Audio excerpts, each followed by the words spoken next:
The history of the United States. It's huge, right? Super complex and just full of contradictions. So how on earth do you tell that whole story in just 5 minutes? Well, we're going to give it a shot by hitting the key moments that really shaped the nation. So let's rewind the clock. Way back, like 16,000 years ago. Just picture this vast, wild continent. Mountains, forests, rivers. But here's the thing. It wasn't empty. Not at all. The first peoples came over from Asia and spread out, becoming the incredibly diverse Native American nations. Yeah, that is the big question, isn't it? I mean, from those ancient beginnings to a global superpower, that's one heck of a journey. It's a story of discovery, conflict, and a country that is always reinventing itself. So, let's trace that path. All right, so our first chapter is all about a huge transformation. We're talking about new arrivals from across the Atlantic and how their big ambitions for both gold and God led to the very first permanent European settlements on the East Coast. Okay, what's just wild about this is the sheer amount of time we're talking about. After the first people arrived, more than 15,000 years went by before the Vikings showed up for, like, a quick visit. Then another 500 years passed before Columbus lands in the Caribbean, thinking he's in India. But it's really in the 1600s that the seeds of the future USA are truly planted. And right from the very start, you see these two completely different ideas at the heart of the American story. On one side, you got Jamestown. It was all about business. These guys were looking for gold, but they ended up getting rich off tobacco, and that economy was built on the backs of enslaved people brought from Africa. Then, just a few years later, you have Plymouth. The Pilgrims came looking for religious freedom, founding their society on a totally different set of principles. So, as these small colonies start to grow, people begin to think of themselves differently. A new identity is forming, one that would soon demand independence. This is the spark that gives birth to a new nation. A nation that's about to expand across the continent at a truly breathtaking speed. And right at the core of this new identity is this powerful, radical idea written down by Thomas Jefferson.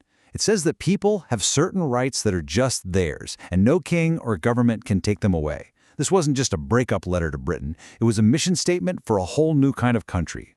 But, big ideas are one thing. Revolutions often start with something a bit more down to earth, money. The colonists were furious that Britain was hitting them with high taxes on stuff like tea without giving them any voice in the government. The Boston Tea Party? It wasn't really about the tea. It was about no taxation without representation. And once they won their independence, wow, the country just explodes in size. I mean, just look at this timeline. In less than 100 years, the original 13 states, through land deals and through war, grew into a massive nation that stretched all the way from the Atlantic to the Pacific Ocean. But all this rapid growth was hiding a deep, terrible problem. That contradiction we saw from the very beginning, the one about freedom for some, but slavery for others, well, it was about to rip the nation apart in the deadliest war in its history. And the split was pretty clear-cut. You had the North, which was industrializing, had a bigger population, and an economy that didn't run on slavery. Then you had the South, whose entire economy, centered on cotton, was completely dependent on the labor of enslaved people. So when Abraham Lincoln was elected, promising to stop slavery from spreading, the southern states decided to leave and form their own country. And that was the final straw. Right in the middle of all this horror, President Lincoln gives this short, incredibly powerful speech.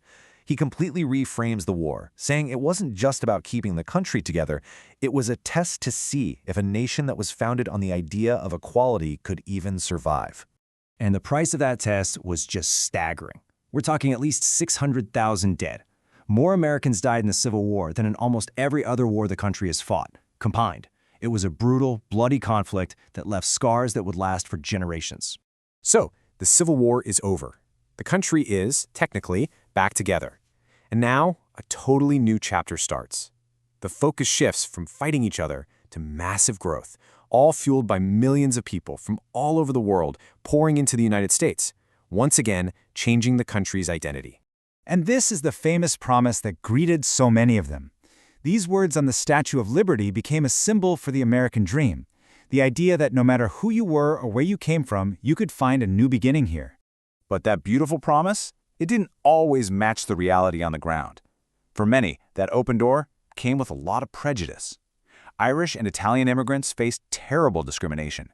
Anti-Chinese hate led to laws that actually banned them from coming in.